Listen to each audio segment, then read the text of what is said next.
All right, man. We're gonna be hey, if you're gonna tune into this one, guys, I'm telling you, it's gonna be a while. It's gonna be a long, nice, slow journey on this one because we're gonna talk about leadership and its importance as far as the community and the importance as far as you, man, so you can get ahead, get out of your way, and make things happen for the world. All right, because the world is waiting on you. Hey, y'all stay tuned. It's the Red Tape Podcast.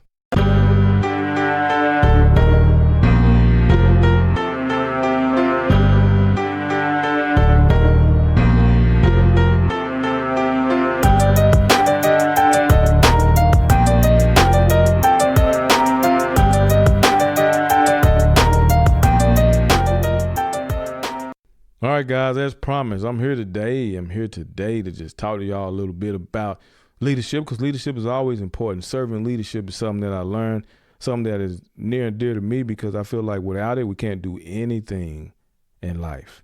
Because if all you ever known was your leadership ability and you subtract people, then what is life if you're just on an island by yourself? Now, I mean, life might be good for some of y'all because they're like, I'm sick of people. I'm sick of America. I'm sick of the world and all this tragedy, all these tragedies that are happening to us. I'm sick of it. So you might want to live by yourself, but life won't be good because life is better when you have a little conflict because you grow in conflict, right? Conflict is not good just because it's conflict. Conflict is good because you get to learn from the conflict. And any great leader in life, any great leaders are formed and forged in conflict because their ability to rise above the conflict, to understand the need, feel the need, be the need. Well, they feel the need by leading and showing others how to do the same. The greatest example for me is always Jesus Christ as far as leading. But there's other great examples of leaders as well. But the greatest type of leader is one who's willing to serve others.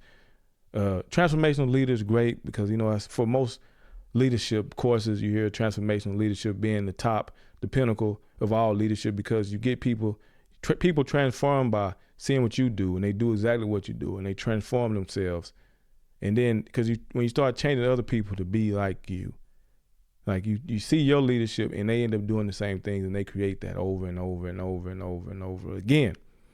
But serving leadership, man, it's opposite, man. It's like that triangle that's upside down, that pyramid that's upside down, and they have the leader at the bottom and everyone else at the top because if that one can do it, you can free all. If you think about a triangle and you turn it upside down, to think about how much that tips the scale in society when one person decides to put all people on his back and then they free everyone. I think that's the greatest example of leadership for me, not top-down leadership, but from the bottom up, right? Started from the bottom, now we're here. We are here. I started from the bottom, now we're here, right? I know that's a Drake quote, but I like it because I started from the bottom, but I choose the we. I choose us. I choose to be together.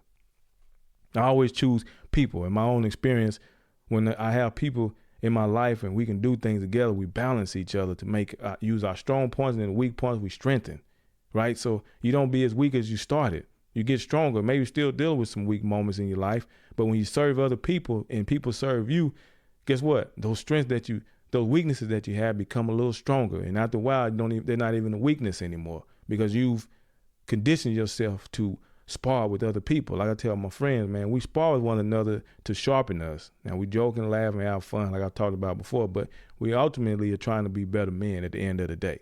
All right. So it's important in leadership for me. And I have some keys to leadership, guys, and they won't take long. It won't take long. I was just really joking with y'all because I don't want to waste too much time because like I often said, if your attention span is 8 seconds, well, I got 11 seconds to get this across. All right.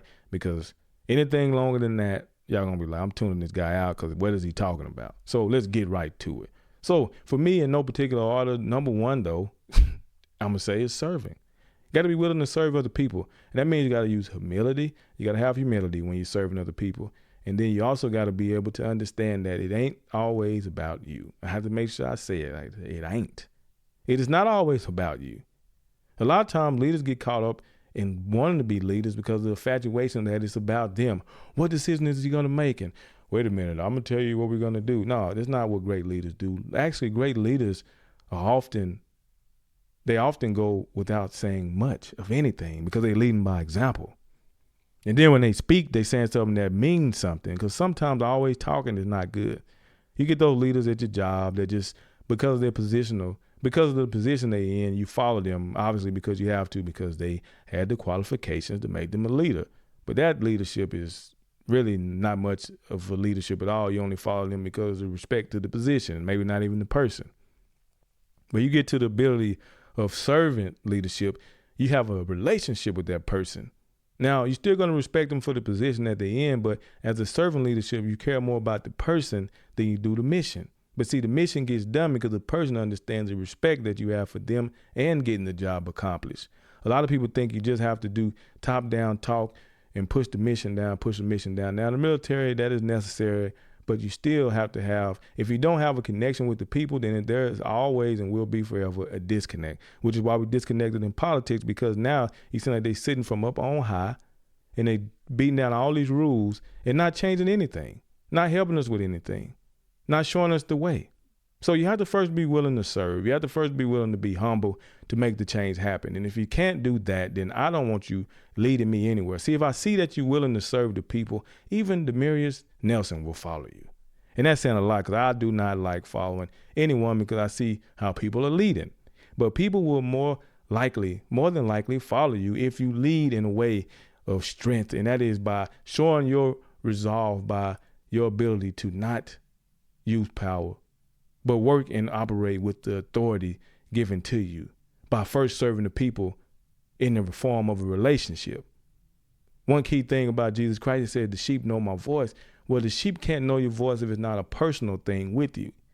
All the great leaders, all the great professors I had in my life, I've always had a personal relationship with them, but I respected them for the position they're in, but we always could go deeper in the relationship because I understood what they were, they understood who I was, and then we were able to talk as human beings first. And we still could maintain respect.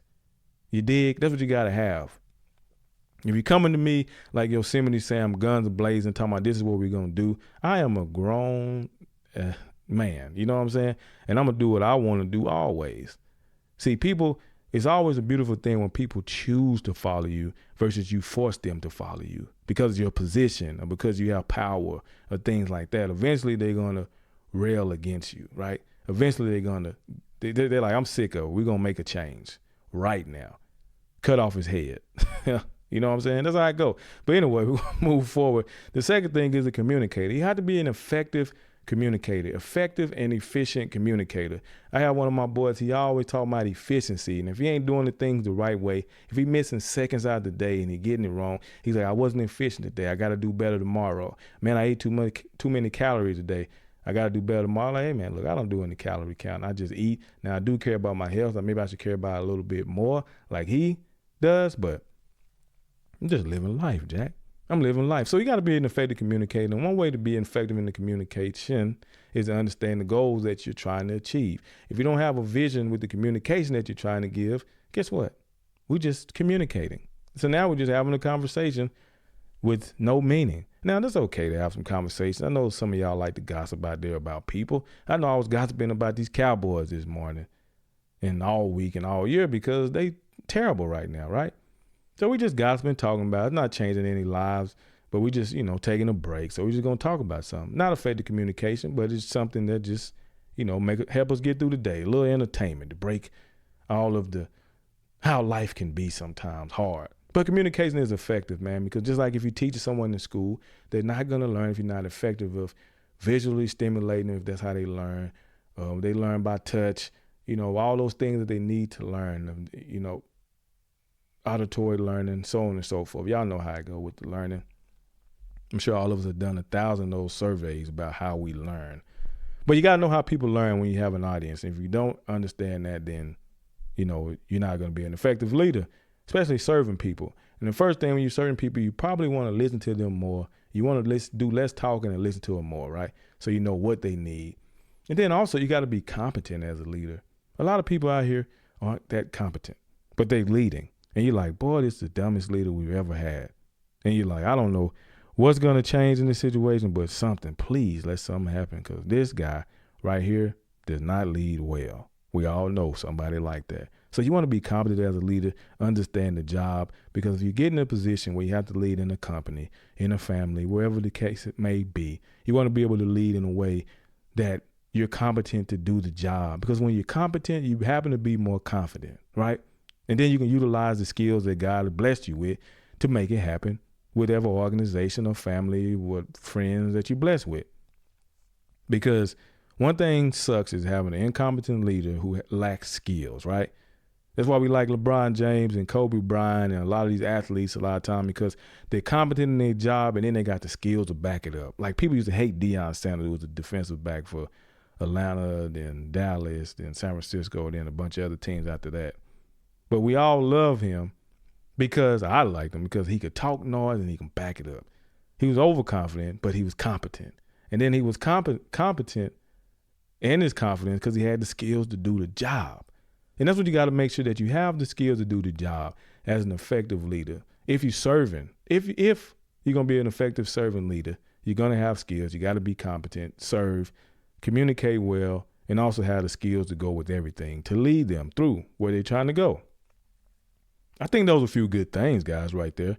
Hope that's a little meat for you. So, hey, I got a few more after this, but first of all, make sure y'all check out, For the One Media on YouTube. For the One Media on YouTube. FORTHE Media. MEDIA. All right? For the One Media. Check us out, baby, every day. All right, we're going to get right back to it, man. I'm not going to waste too much time. Now, number 5, work on your self-development as a leader. Man, I don't want to see the leader come with the same message to me every single year. We all have those leaders that come in with the same tone, no enthusiasm, trying to help us grow. You know, it's like your dad or something. If you come in at the same day, oh, God, dad's coming, so let's all leave. You know, everybody scattered like roaches and ants. When you get that terrible leader that want to come in with the same speech every single day, it's kind of like Jason Garrett and the Cowboys right now. It's time to move on from his leadership. He might be a great leader, but it ain't in football. You know what I'm saying? So you got to switch it up. You got to switch it up sometime. So the best thing to do is have self-development, because a lot of times in leading, you're leading, like I spoke about earlier, is with the actions. And then your words just confirm it. But, man, when you see that good actions and then you got the words to confirm, to back up what you're doing, it makes you even better. And that's why I like, what you reading today? Oh, I'm working on such and such. What you doing today? Oh, I'm driving Uber again. Oh, what you doing today? Oh, man, I went to work. Now I'm going to do this and that and try to make things happen and efficient. And I see that they developing their self also while leading other people, because they're competent to do both. And in their competence, they're able to communicate and understand the importance and have the self-awareness to serve other people, because they know where they are in their life. Now it's time to go do the work for other people. Now, I know we have to align ourselves correct, but it's going to be you're going to always be aligning yourselves in the right way in life, guys. I'm telling you that. You're always going to do that. So get out there and try to lead.